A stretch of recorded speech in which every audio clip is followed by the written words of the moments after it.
lu bisa mimpi dan lu bisa mewujudkan mimpi lu gitu. Itu penting banget sih di divisi acara ini. Nah, dalam prakteknya tuh sebenarnya divisi acara tuh nggak berdiri sendiri gitu loh. Tapi divisi acara tuh adalah sebuah divisi yang bisa juga mengkoordinir divisi-divisi yang lainnya, dan dia tuh memegang kendali penuh terhadap jalannya acara. Nah, kalau lu udah tahu jalannya sebuah acara, kalau lu jalannya sebuah acara tuh nggak mungkin cuman dari anak-anak acaranya doang, yang kayak cuman dari PJ-PJ-nya doang. Misalkan kayak PJ penampilan 1, PJ penampilan 2, dan lain-lainnya. Kalau nggak ada yang namanya humas, nggak ada yang namanya kalau nggak ada yang namanya humas, nggak ada yang namanya operasional dan yang lain-lainnya, sarpras dan yang lainnya, acara lu juga pasti nggak akan sempurna gitu loh. Jadi kayak lu dalam sebuah atau lu dalam membuild sebuah acara, lu tetap membutuhkan itu gitu loh. Jadi kayak nggak saling berselisih gitu loh. Lu juga butuh anak-anak kreatif gitu loh. Lu udah punya ide yang brilian, lu udah menggarap semua acara lu dengan sesempurna mungkin. Tapi kalau lu nggak punya koneksi antara atau rasa saling memiliki antara kedua divisi, misalkan antara acara sama kreatif, lu juga nggak akan jadi apa-apa gitu loh. Acara lu juga pasti akan zong gitu.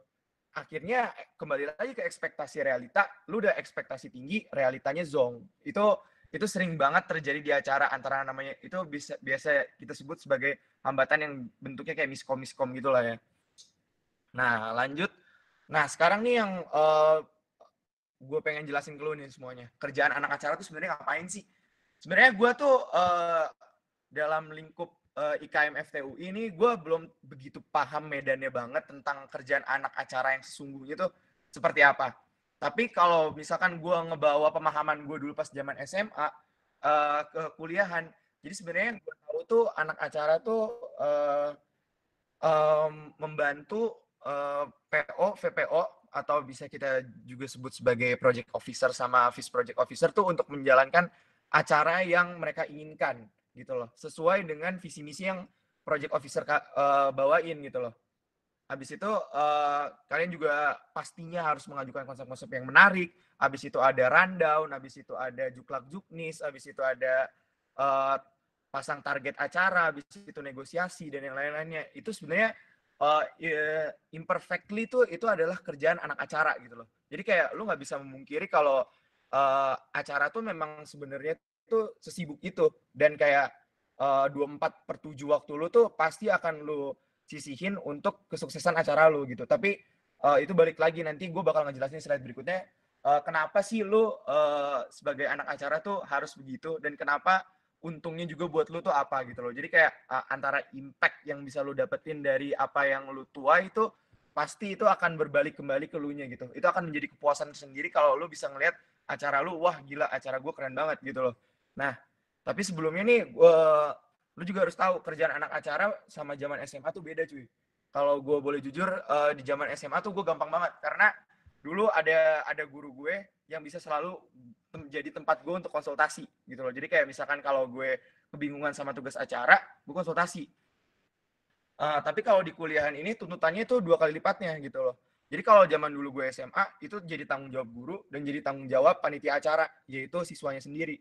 Nah, tapi kalau sekarang ini gue ngerasa kayak ini tuh jadi tanggung jawab penuh gue dan PO, project officer. Project officer tuh kayak ngarahin gue ke arah sini dan yang lain-lainnya dan sebagai macamnya. Terus habis itu gue yang merealisasikannya itu kayak ini menjadi tuntutan tersendiri gitu loh, karena tanggung jawab gue itu nggak cuman ke PO gue doang, tapi ini tanggung jawab gue tuh tanggung jawab besar yang gue karena dalam mendirikan sebuah acara, contohnya kayak gue di Dongkrak Seni UI, gue di sini sebagai PIC event visual. Nah, sebagai PIC event visual berarti gue yang ngerangkai semua konsep acara kan. Nah, kalau ada satu bagian dari acara gue yang sangat tidak disukai sama stakeholder, contohnya dari dekanat ataupun dari pihak eksternal lainnya, abis tuh gue yakin kayak itu pasti posisi gue langsung kayak PO gue kena, habis itu acara lu bisa di boykot dan yang lain-lainnya. Itu mungkin banget terjadi dalam dunia perkuliahan gitu loh. Kalau dulu pas zaman SMA oke deh, kepala sekolah lu pasti bisa maafin lu lah gitu loh, karena ini acara bersama gitu loh. Tapi kalau ini tuh lu udah ngebawa nama Fakultas Teknik Universitas Indonesia, lu juga ngebawa nama Universitas Indonesia, yang secara otomatis lu juga membawa nama alumni Universitas Indonesia. Jadi lu pasti harus memberikan effort terbaik lu ketika lu menjadi seorang panitia acara gitu. Oke, lanjut. Nah, ini menarik nih guys. Jadi ini kenapa gue masukin slide ini? Jadi gue pengen ngebagi ke kalian gaya anak acara tuh sebenarnya gimana sih? Apa sih kriteria yang dibutuhin sama IKM FTUI kalau kalian ingin berkontribusi sebagai panitia acara? Nah, yang pertama tuh yang harus kalian ketahui itu kalian harus punya namanya inisiatif, gitu loh. Kenapa inisiatif tuh perlu dalam divisi acara? Jadi inisiatif tuh sebenarnya tuh kalau jadi anak acara di FTUI itu lu tuh udah dibebanin kerjaan yang banyak gitu loh. Jadi kayak kalau lu nggak berinisiatif untuk menyelesaikan pekerjaan lu terlebih dahulu, ini antara kerjaan lu sama kerjaan temen lu yang lain-lainnya, ini tuh saling terkoneksi gitu loh. Jadi kalau lu nggak selesai, temen lu juga pasti nggak selesai, dan hasil akhirnya juga pasti bakal gagal gitu loh. Makanya kenapa di sini kita harus meminimalisir kegagalan gitu loh. Karena balik lagi ke yang tadi yang udah gue omongin sebelumnya, banyak stakeholder yang pasti mengawasi acara kalian gitu loh. Nah, yang kedua adalah cepat tanggap. Nah, kenapa gue bilang nih cepat tanggap? Lu harus, orangnya tuh harus komunikatif. 24/7 waktu lu tuh lu harus bisa dikomunikasiin gitu loh. Misalkan gue sebagai PIC, gue ngontek staff gue pasti harus, mereka juga harus ngerespon gue gitu loh.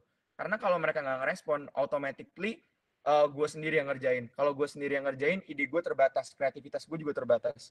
Karena dalam membuild sebuah acara, itu lo menjadi kesatuan tim gitu loh. Lo nggak bisa membebankan satu pekerjaan lo ke PIC lu doang, tapi lu juga harus bisa membagi rata pekerjaan gitu loh. Dan lu sebagai staff, gue memposisikan lu sebagai staff aja ya. Kalau lu sebagai staff, lu juga harus bisa memberikan output yang maksimal ke PIC lu gitu. Balik lagi tadi kata Bang Fahri kan udah dibilangin ya, ada input, proses, output. Nah, di input ini lu harus bisa memasang target yang maksimal. Nah, dalam prosesnya lu juga jangan santai gitu. Lu harus jadi orang yang cepat tanggap. Outputnya lu bisa membanggakan PIC lu. Dan lu bisa mendapatkan sebuah keberhasilan ketika lu bisa membuat acara sesuai ekspektasi yang udah lu tanam. Nah, yang kedua tuh terstruktur. Nah, kenapa terstruktur? Terstruktur tuh penting banget. Kalau lu kerjanya acak-acakan, otomatis semua berantakan gitu loh. Jadi kayak dalam acara, orang kalau ngebuat acara aja harus by plan A, plan B, plan C, sampai plan Z kalau bisa. Kalau lu orang yang nggak terstruktur, plan Z duluan, plan C di mana, plan A di mana, berantakan semuanya. Acara lu nggak jadi kesatuan yang sistematis dong secara otomatis. Ya kredibilitas lu dan profesionalitas lu sebagai anak acara juga pasti hancur gitu loh. Nah, yang kedua kritis. Kritis kenapa perlu banget kritis di sini? Karena lu kan kerja in pressure. Lu harus nuangin kreativitas lu secara penuh gitu loh. Jadi nggak gampang untuk menuangkan kreativitas secara penuh gitu. Pasti ada sesuatu yang empty ketika lu memukakan pendapat lu ke umum. Ketika itu teman-teman lu tuh sebagai support system lu juga harus ketika itu teman lu jadi support system lu, itu teman lu tuh lu juga sebagai temannya, lu juga harus bisa mengkritisasi gitu loh. Supaya dia bisa memperbaiki apabila dia ada salah. Nah, abis itu lu punya feeling dan insting. Kenapa penting banget anak acara tuh punya feeling sama insting? Lu ngegarap acara, lu ngegarap sebuah event yang lu ekspektasiin ke depannya itu bakal wah banget, bakal keren banget, bakal meledak banget. Tapi kalau lu dalam mewujudkan realitanya lu nggak punya feeling sama insting, itu juga percuma guys gitu loh. Jadi kayak feeling itu perlu. Lu harus kayak bisa merasakan walaupun acaranya belum ada, tapi lu udah bisa merasakan apa yang bakal terjadi nih gitu. Kalau seandainya lu membuat konsep seperti ini dengan rundown yang begini, dengan pengisi acara yang seperti ini gitu. Nah, habis itu yang kedua inovatif, out of the box. Ini paling penting banget. Anak acara itu kerjaannya tuh sehari-hari pasti ngayal, pasti ngebuat konsep, harus mikirin ide-ide yang aneh-aneh. Nah, kenapa orangnya itu, makanya kenapa anak acara tuh bisa dibilang orang-orang aneh yang selalu menghayal gitu loh. Karena lu kalau ngegarap acara kayak dongkrak seni, itu lu nggak bisa kayak ide lu tuh lempeng-lempeng aja gitu. Karena temanya aja tuh udah illimitable imagination gitu loh. Jadi kayak lu harus bisa berimajinasi lebih dari tema yang lu imajinasikan gitu loh. Jadi kayak bener-bener sesistematis itu gitu loh untuk membuild atau membuat sebuah acara supaya lu bisa mendapatkan realita yang maksimal juga nantinya. Nah, habis itu lu hidup by planning. Balik lagi tadi ke menurut gua tentang terstruktur. Nah, hidup by planning tuh lu orangnya tuh juga harus yang plan A, plan B, plan C, plan D itu bisa lu lakukan dan lu bisa rencanakan hasilnya itu sesuai ekspektasi lu gitu loh. Jadi kayak makanya kenapa hidup by planning tuh sangat penting banget sebagai bagian atau background kehidupan dari anak acara gitu. Yang berikutnya itu ada negotiable guys. Negosiasi itu perlu banget untuk anak acara. Kenapa? Karena lu harus bisa meyakinkan divisi lain dengan atas konsep yang lu bawa. Lu harus bisa meyakinkan PO lu terhadap konsep yang lu bawa juga gitu loh. Kalau PO lu yakin, kalau lu yakin, gue yakin divisi lain juga pasti bakal yakin. PO lu juga bakal yakin gitu loh. Nah, itu cara meyakinkan itu, lu harus punya skill marketing, lu harus punya skill negosiasi gitu loh. Jadi kalau lu berhubungan sama pihak eksternal atau faktor eksternal yang menjadi pendukung acara lu, misalkan contoh dari sponsorship, partnership, habis itu dari penonton dan yang lain-lainnya, lu bisa memberikan keyakinan yang maksimal untuk mereka untuk join di acara lu gitu loh. Nah, yang berikutnya adalah komunikasi. Nah, ini saling berkesinambungan sama negosiasi gitu loh. Kalau lu bisa bernegosiasi, lu juga harus bisa komunikasi gitu loh. Karena kalau lu bad di komunikasi atau public speaking, negosiasi lu juga pasti bakal berantakan gitu loh. Banyak orang yang punya bakat negosiasi tapi nggak punya public speaking gitu loh. Karena dia bisa negosiasi, tapi biasanya negosiasinya itu di pasar gitu loh. Nggak bisa negosiasi sama orang-orang yang kayak professional workers, karena lu di sini anak acara pasti kerja bareng sama vendor. Lu kalau berkomunikasi sama vendor itu otomatis jadi klien lu. Nah, kalau lu mempromosikan sebuah brand kepada klien, lu harus punya manner pastinya. Nah, manner dalam komunikasi lu itu yang harus lu punya gitu sebagai anak acara gitu loh.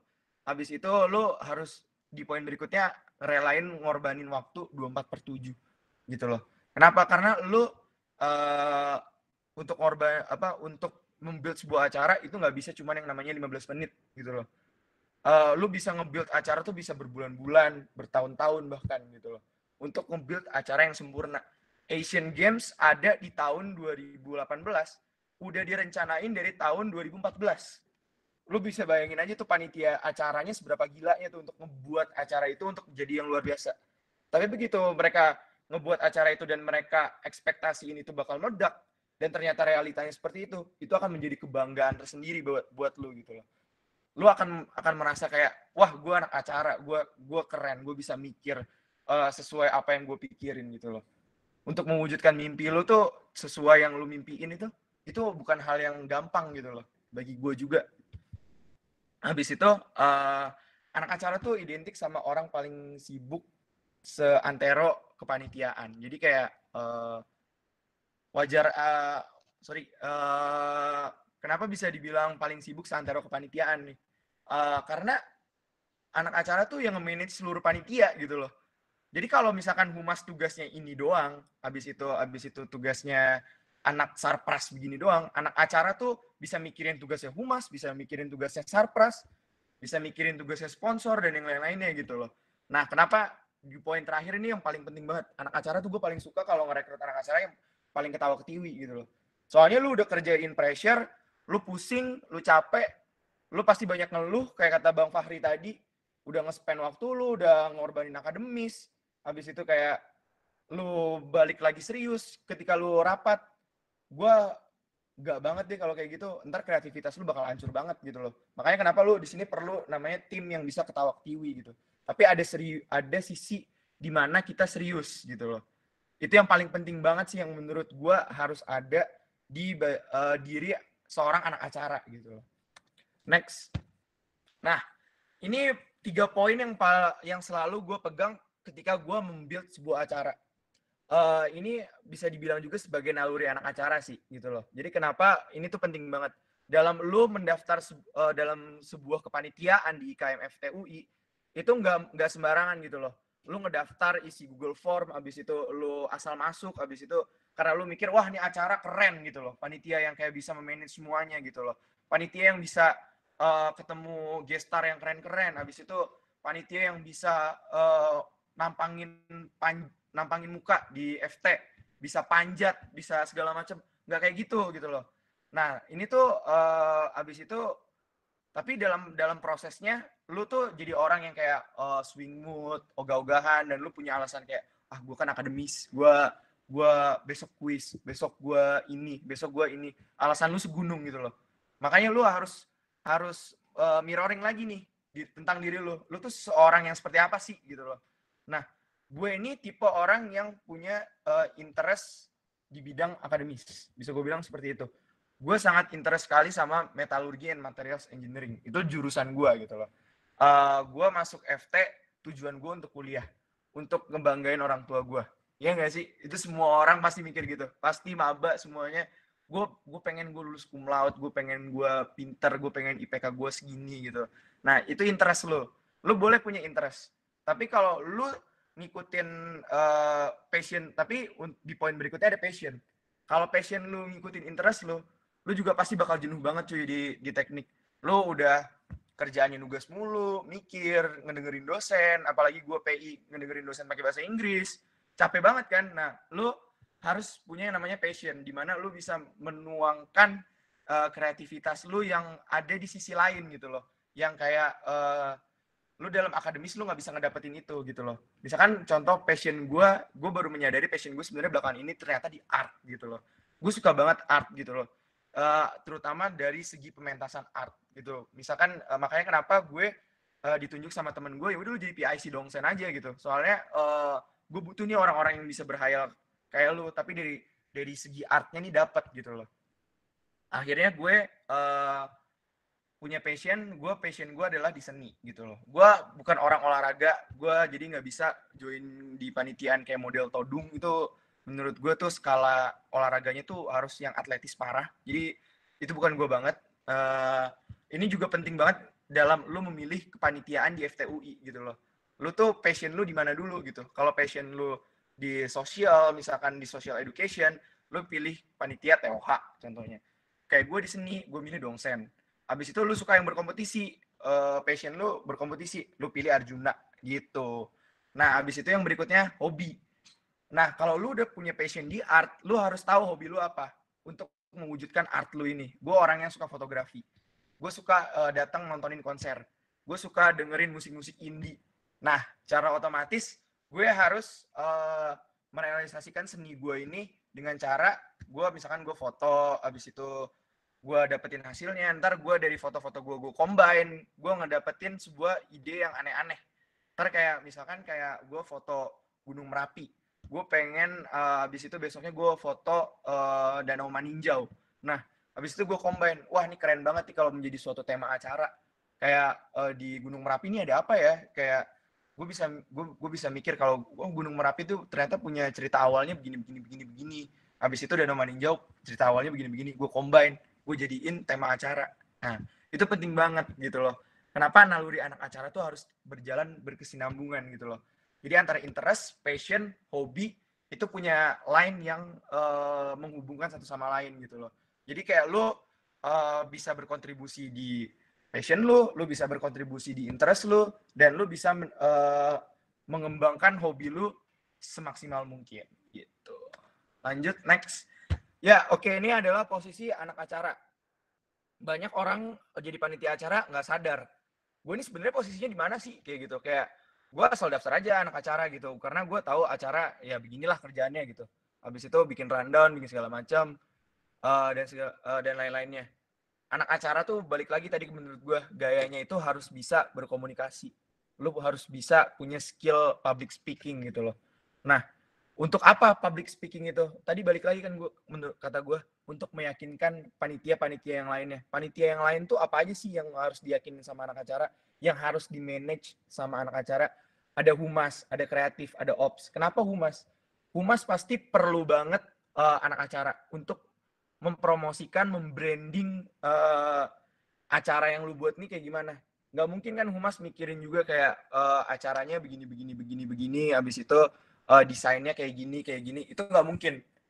Harus ada anak acara yang kayak ngasih tahu ke humas kayak mas nih kerjaan gue begini, terserah lu mau nge-brandingnya dari konsep yang A, yang B, atau yang C gitu. Habis itu acara mengkondisikan lagi ke kreatif. Karena ada humas bisa membahas strategi pemasaran, tapi kreatif juga menjadi penunjang utamanya nih untuk keberhasilan promosi. Karena lu membutuhkan sebuah desain gitu loh. Nah, desain tuh bisa datang kalau acara punya konsep, kalau acara punya tema. Kalau acara nggak punya tema, nggak punya konsep, kreatif mau mikir dari mana gitu loh. Jadi kayak kreatif juga pasti bakal bingung, kayak bakal nanya kayak gue harus bikin apa, gue harus bikin desain apa, masa polos doang gitu. Ujung-ujungnya keberhasilan marketingnya berantakan gitu. Habis itu ada operasional. Nah, operasional ini juga penting banget dalam sebuah keberlangsungan acara. Kenapa begitu? Karena uh, ops itu bisa dibilang juga kayak sebagai orang yang menyediakan jasa untuk keberlangsungan acara. Kayak lu ngebutuhin barang, lu ngebutuhin banner, lu ngebutuhin meja, kursi, lu ngebutuhin stage, lu ngebutuhin venue, dan yang lain-lainnya. Itu semua kerjaan ops gitu loh. Kalau lu nggak bisa membangun koordinasi sama ops, sama humas, sama kreatif, ini semua nggak akan berjalan. Acara lu pasti bakal berantakan. Semua yang udah lu konsepin ini bakal yang tadinya lu ekspektasiin 0 to 100, ini bakal jadi 100 to 0 gitu loh. Nah, cuman ada satu divisi yang menurut gue itu paling ditakutin sama anak acara. Karena anak acara tuh nggak bisa ngambil kendali di sini, yaitu danus. Kenapa danus itu merupakan penunjang paling penting dalam keberhasilan sebuah acara. Lu udah ngekonsepin sebuah acara, tapi lu nggak tahu, lu nggak punya duitnya. Percuma gitu loh. Jadi kayak ternyata danusnya mengalami masalah sponsornya nggak cair gitu loh. Sedangkan lu udah ngebutuhin duitnya. Lu nggak bisa ngekoordinasiin ke humas, kreatif, ke ops dong secara otomatis. Lu pasti harus ngebantu danus dulu. Ngebantu danus membranding acaranya untuk membangun sebuah kepercayaan dari partner, dari sponsor gitu loh. Nah, habis itu acara ini wajar ya kalau dalam sebuah event pasti lu harus bertanggung jawab pada PO, sekum, bendung gitu loh. Kalau danus nih menurut gue nih kayak sesuatu yang weird aja gitu. Kenapa acara tuh sama danus tuh nggak bisa kawin gitu loh, nggak bisa saling berkesinambungan karena danus tuh bener-bener repot gitu loh. Bener-bener kayak dia ini jantungnya, kalau lu nih codingnya kan, lu ibarat otaknya acara. Kalau danus nih jantungnya gitu loh. Kalau nggak ada danus, kalau nggak ada jantung, pasti kan nggak ada darah yang ngalir gitu loh. Jadi kayak susah juga gitu ngebangun acara tanpa ada aliran dana gitu. Lanjut. Bentar ya. Berikutnya ada langkah kerja anak acara. Ini yang paling penting banget ketika lu membuat sebuah rundown atau juklak juknis. Lu tuh yang pertama harus lu lakuin adalah lu membuat sebuah timeline dan RAB gitu loh. Kenapa tadi gue ngebahas tentang danus itu menjadi hal sebuah yang paling ditakutin sama anak acara karena RAB anak acara tuh biasanya paling bengkak gitu loh. Kayak lu udah ngekonsepin semua acara, lu pengen ada ini, ada gestar ini, gestar A, B, C, D, E, F, G, H, I, J, K, L, M, N. Habis itu lu pengen di acara lu ada seremonialnya, ada fireworks-nya, ada segala macamnya. Nah, itu makanya kenapa acara tuh paling bengkak RAB-nya gitu. Habis itu lu juga harus menyusun timeline lu dari awal. Kayak kalau lu misalkan di target minggu ini lu nyelesain apa. Di minggu kedua lu nyelesain apa, di minggu ketiga apa. Misalkan contohnya kayak gue nyelesain di minggu pertama gue ngebangun konsep event satu gitu misalkan kayak sampai gue ngebangun tentang storyline acara gue seperti ini gitu. Abis itu minggu depannya gue membangun storyline begini. Minggu depannya gue ngebuat rundownnya. Minggu depannya gue ngebuat juklak juknisnya. Itu penting banget gitu loh. Nah, yang kedua adalah lu survei lapangan. Kenapa ini paling penting banget? Banyak orang ngebuat acara tuh biasanya berangan-angan akan konsep dulu. Tapi nggak mikirin kayak hal-hal yang menjadi penunjang berikutnya gitu loh. Biasanya kan kalau orang mikirin konsep acara, gue pengen bikin konser DJ Expo. Ternyata pas lu udah ngekonsepin DJ Expo tanggal sekian, jam sekian sampai jam sekian. Ternyata pas begitu lu baru survei lapangan, ternyata DJ Expo-nya nggak bisa. Lu otomatis lu pasti bakal ngeganti 100% konsep acara lu. Dari DJ Expo lu pindahin misalkan ke Istora. Itu bakal mikir lagi dari nol. Kreativitas lu, waktu lu yang udah lu curahin itu semua pasti bakal nggak kebayar gitu. Akhirnya lu kekuras lagi gitu loh, pusing lagi. kita nggak kekuras di duit, tapi kita kekuras di otak. Itu capek banget gitu loh. Nah, makanya kenapa gue menyarankan kalau seandainya lu jadi panitia acara, lu survei lapangan dulu. Lu pengen venue-nya di mana, lu bilang ke ops, lu tolong cariin gue venue yang bisa possible tanggal segini, dari jam segini sampai jam segini. Habis itu, lu cariin gue vendor yang bisa mengorganize acara ini. Yang ketiga, itu kendala berikut biasanya itu dari perizinan. Kalau lu udah ngebuat sebuah acara, lu ngekspektasiin datang 20.000 orang gitu, misalkan. Sekarang COVID. Nah, tiba-tiba ada pandemi COVID-19. Gimana tuh bisa jadinya?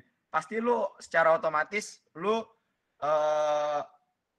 ternyata perizinan lu terhambat gitu loh. Makanya kenapa di sini menurut gue lu mikirin dulu nih perizinannya kayak gimana. Kalau lu udah dapet izin mengadakan acara dengan kapasitas orang 20.000, baru lu garap konsep acaranya gitu loh. Nah, abis itu kalau lu udah fase berikutnya lu ngegarap konsep acaranya. Nah, ini kan lu udah ngedapetin tempat, lu udah ngedapetin jam, lu udah ngedapetin perizinan, lu ngegarap konsep acara, pasti lu nggak bakal mikir 2 kali gitu loh. Maksudnya nggak bakal ragu gitu loh, karena gue udah pede nih, acara gue pasti ada. Habis itu udah tahu tempatnya di mana, habis itu udah kayak ya udah pokoknya pasti bakal jalan lah. Habis itu lu nge-build konsepnya dan segala macam. Habis itu lu konsolidasiin sama faktor eksternal dari keberhasilan acara lu, yaitu divisi-divisi lainnya yang menjadi pendukung acara lu. Ada humas, ops, sama kreatif tadi yang gue bilang.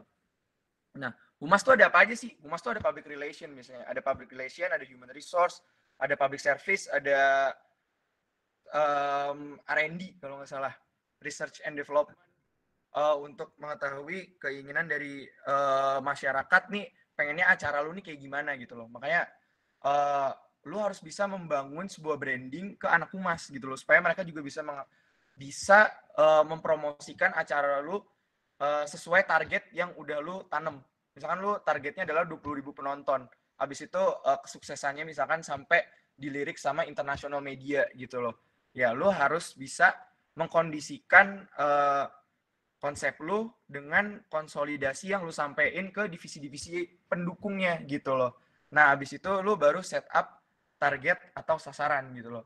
Nah, sebenarnya ini antara target sasaran atau konsolidasi dulu nih terserah lu gitu loh. Lu bebas mau yang mana. Karena kalau lu udah konsolidasiin misalkan 20.000 penonton, habis itu maksudnya ini kayak menurut gue sepaket ya antara konsolidasi sama target sasaran ini. Misalkan kayak lu konsolidasiin misalkan ke anak humas buat lu tolong cariin gue dong 20.000 penonton. Habis itu lu tolong dong cariin gue media partner yang bisa ngebantu acara ini gitu loh. Nah, itu termasuk dari target sasaran gitu loh.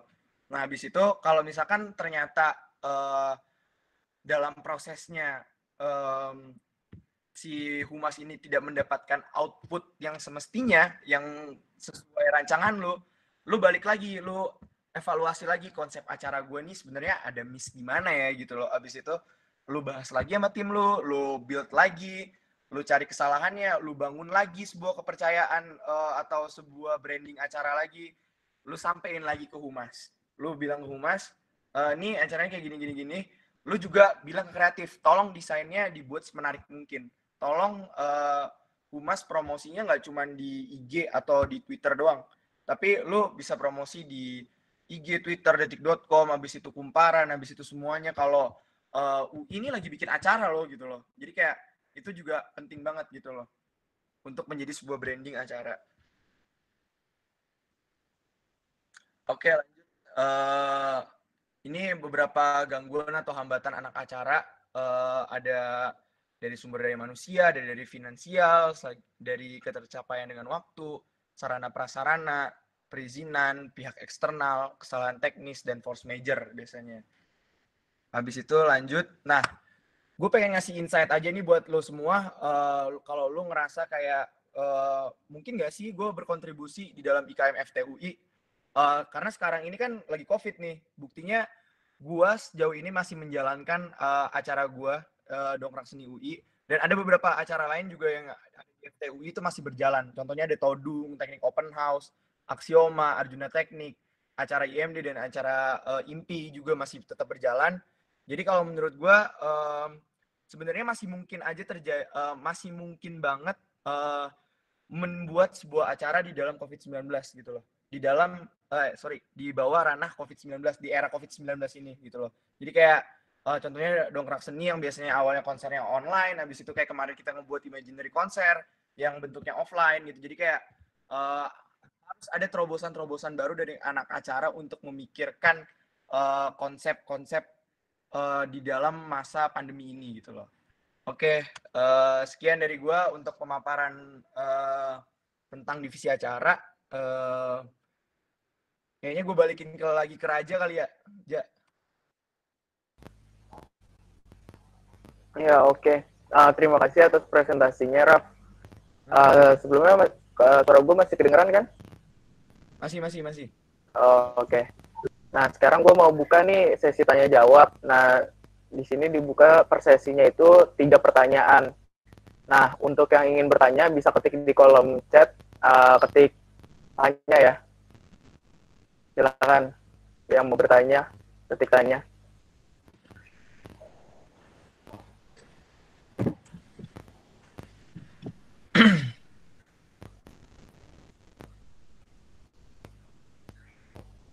Ini udah 3 nih, Ja. Gue ada gangguan internet nih.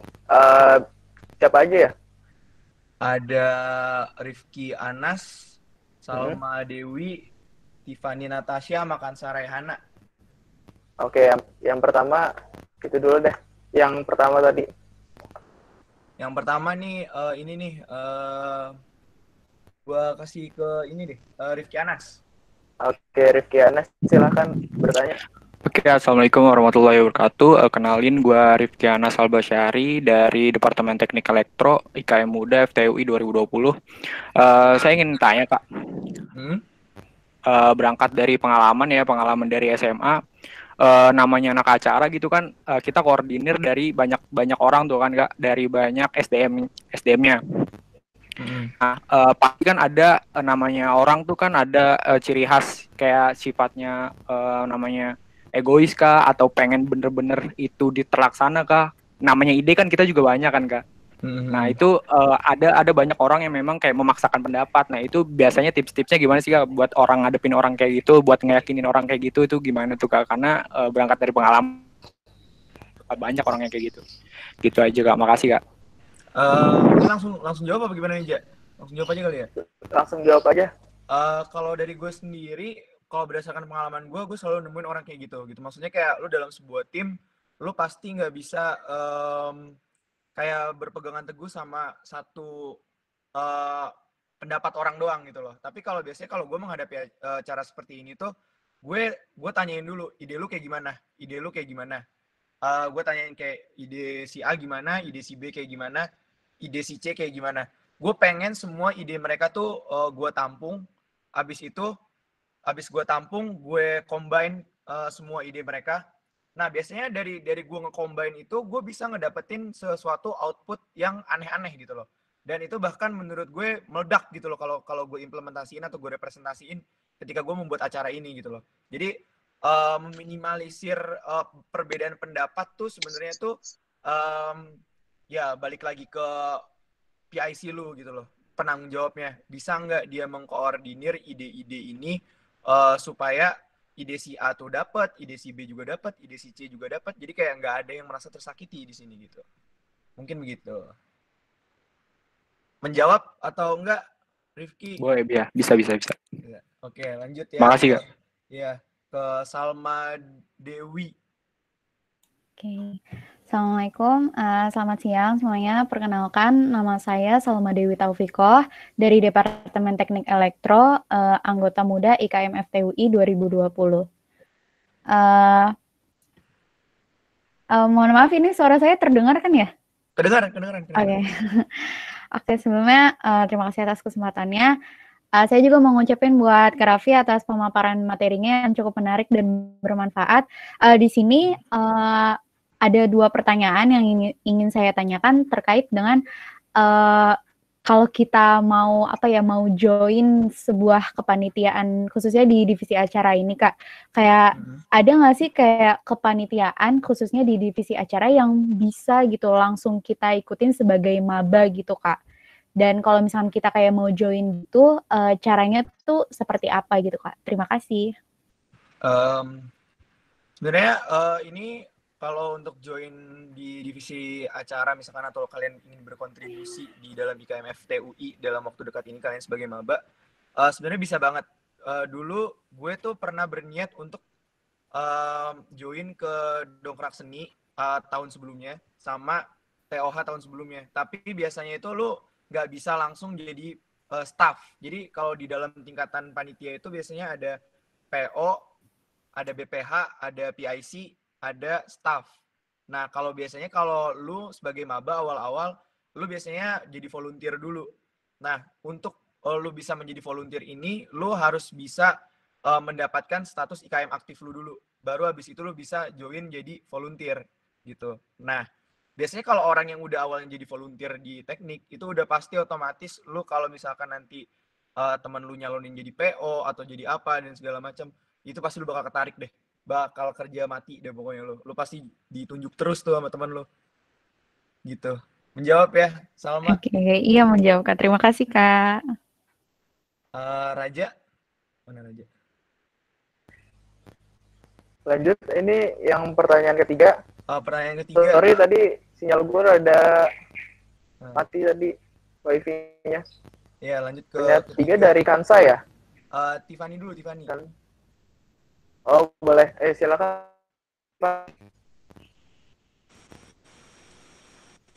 Perkenalkan, nama saya Tiffany Natashidianti dari Program Internasional Teknik Metalurgi. Mau nanya Kak, bagaimana seorang yang introvert bisa survive di divisi acara, sedangkan anak acara harus mempunyai skill komunikasi yang baik? Ada tips and tricks nggak Kak?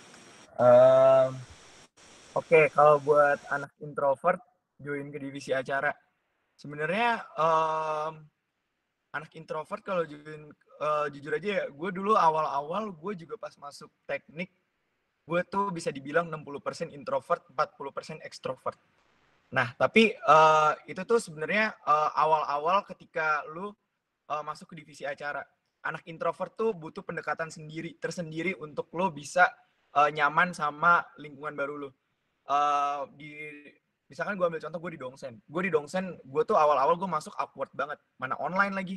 Habis itu kayak gue dibilangin sama manajer eksekutif gue, lu kalau malu-malu terus, lu nggak akan jadi apa-apa. Acara lu mendingan gue ambil alih aja sekalian semuanya gitu. Terus habis itu, akhirnya gue di situ gue berusaha merubah diri gue.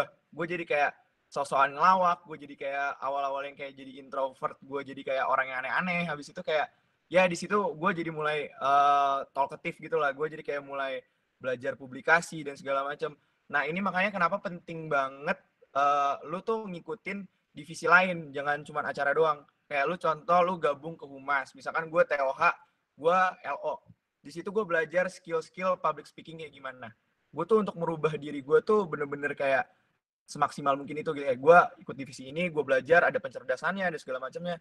Nah, untuk bisa jadi terstruktur, gue ikut ke Stari di IMPI. Habis itu kayak yang lain-lainnya, baru gue memutuskan diri gue untuk balik lagi ke acara nih, ke yang nggak pernah gue pegang gitu loh. Karena memang sesusah itu sih emang kalau orang introvert, tapi biasanya orang introvert itu justru malah punya pembawaan yang tenang gitu loh ketika lo melakukan public speaking. Biasanya seperti itu. Ngejawab nggak, Tiffany? Oke. Iya, lanjut Kak, udah. ke Kansa. Makasih ya Kak. Selamat siang semuanya, perkenalkan nama aku Kansa Rehana dari Departemen Teknik Sipil.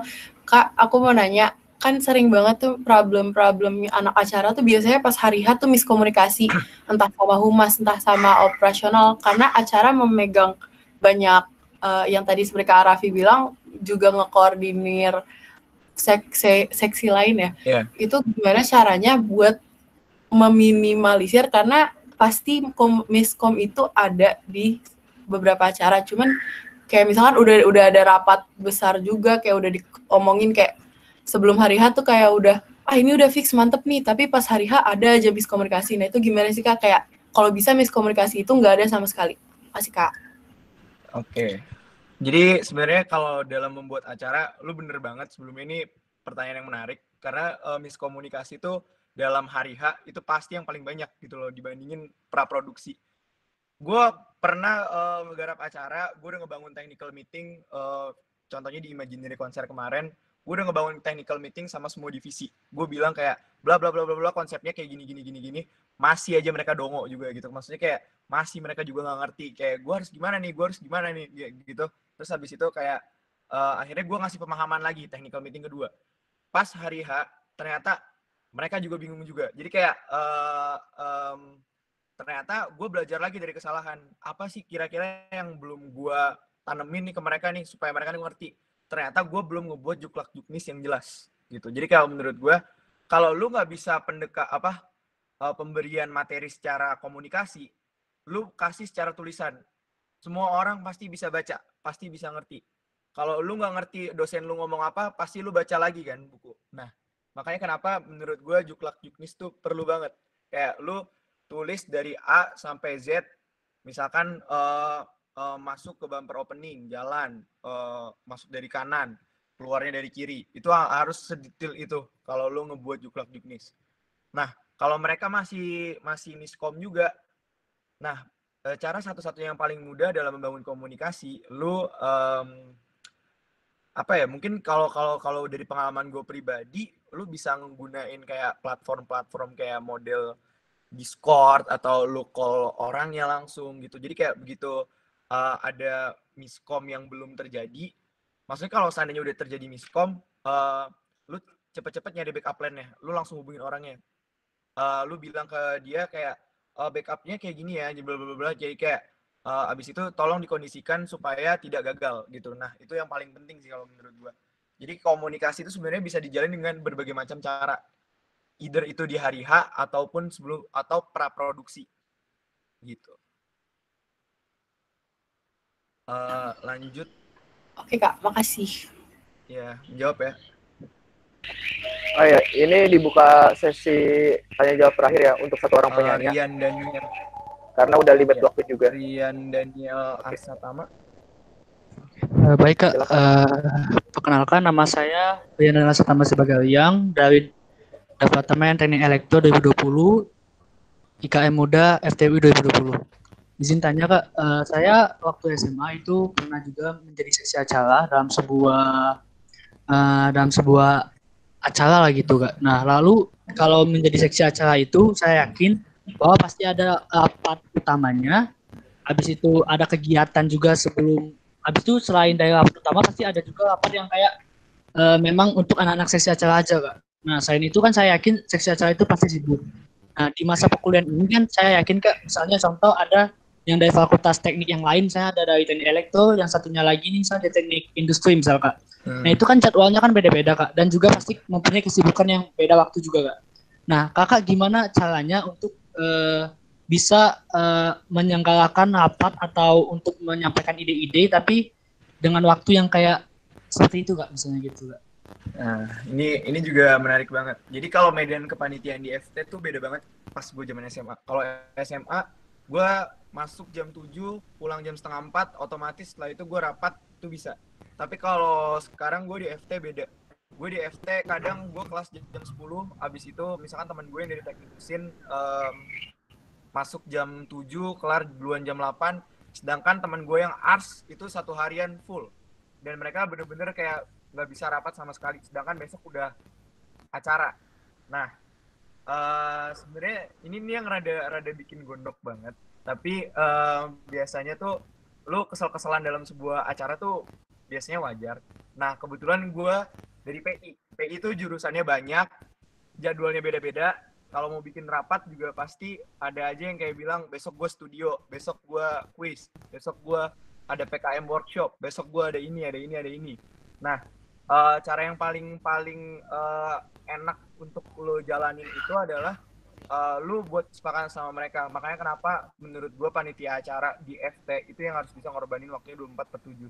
Jadi kadang kalau kita rapat, gue nggak pernah rapat kayak di atas jam 6. sore, di atas jam 6 sore ke atas tuh nggak pernah. Biasanya kita baru mulai rapat itu either itu setelah Isya atau malam sekalian. Bisa sampai subuh juga lu ngegarap acara tuh mungkin banget gitu loh, karena rabit-rabit kayak gitu tuh justru yang ngebuat lu tuh justru yang tadi kayak Tiffany bilang, keluar dari sisi introvert lu. Ketika lu nge-build acara, lu kan berlama-lama sama mereka kan. Nge-build acara tuh nggak mungkin cuma 2 jam, sejam lu rabit kelar gitu. Karena bisa sampai 7 jam, bisa sampai 8 jam gitu. Lu mikirin gitu kayak konsepnya kayak gimana. Nah, makanya itu kenapa mendingan lu rabit malam sekalian gitu loh. Nah, dalam rabit gue juga nggak pernah ngehalangin staff-staff gue untuk ngerjain tugas. Lu kalau misalnya mau ngerjain tugas, ya lu kerjain aja gitu. Karena gue juga biasanya gue ngerjain tugas, tapi gue sambil nyampein ke mereka. Jadi kayak lu harus jadi orang yang multitasking gitu loh. Itu penting banget kalau lu ngebangun acara. Dalam proses eksekusinya juga sih kadang kayak gitu. Tadi kan kayak Kansa bilang kayak ada aja miskom kan. Nah, kadang tuh gue suka ngide ke teman-teman gue, gimana kalau kita ngerjainnya bareng-bareng aja gitu, kayak eksekusinya bareng-bareng. Akhirnya gue ngumpul di rumah teman gue, ya gitu. Itu cara yang menurut gue efektif juga. Dan kalau lu mau itu ya lu comparing gitu, kayak lu pasti kan pernah kan kalau mentoring ada mentor lu yang suruh ngumpulin IRS-nya dong gitu. Nah itu kan biasanya ntar bisa di arrange tuh jadwal yang kosong di mana. Makanya balik lagi, anak acara terstruktur. Menjawab ya, Rian. Baik Kak, terima kasih Kak. Ya, Oke.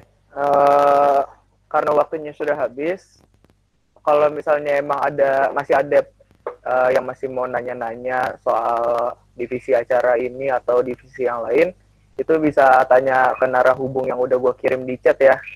Ada Karen, Dava, sama Jeremy di situ. Sama kita ada tugas itu soal studi kasus. Nah itu linknya udah gue kirim, bit.ly tugas divisi 04 webinar di chat juga. Nah untuk deadline tugasnya itu besok malam jam 23.59. Nah sekiranya segitu aja nih dari gua. Terima kasih semua udah datang. Juga terutama pada pemateri Raffi di acara Mabim MO ini. Semoga ilmunya bermanfaat ke depannya. Saya pamit undur diri dan sekiranya kalau misalnya ada kurang, mohon maaf. Wassalamualaikum warahmatullahi wabarakatuh. makasih ya semuanya udah datang. Iya, kita foto dulu yuk. Oke, Foto dulu. Pi, lu bisa tolong fotoin gak sih? bisa Bi. Tadi. 1, 2, 3. Oke. 1, 2, 3. Oke, udah. Oke, thank you Via. Thank you Makasih semuanya, ya semuanya udah datang. Udah datang. Yuk. Makasih Kak. Terima kasih Kak.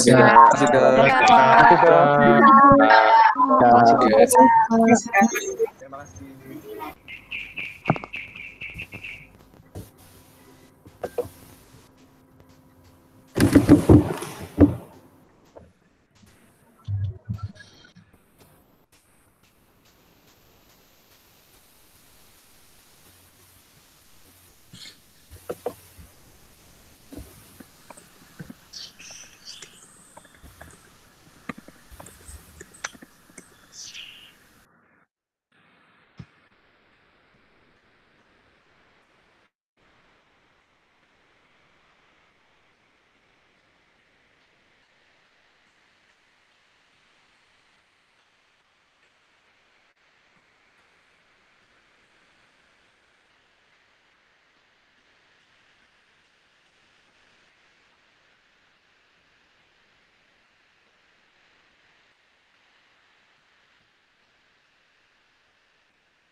Pak Raffi, makasih ya. Iya. Sorry tadi. Ih, sorry Tia, ini gangguan internet gue tadi. Iya, santai-santai. Mati Makanya mulu. gue presentasi gak ada yang ngertiin gue jadi bingung.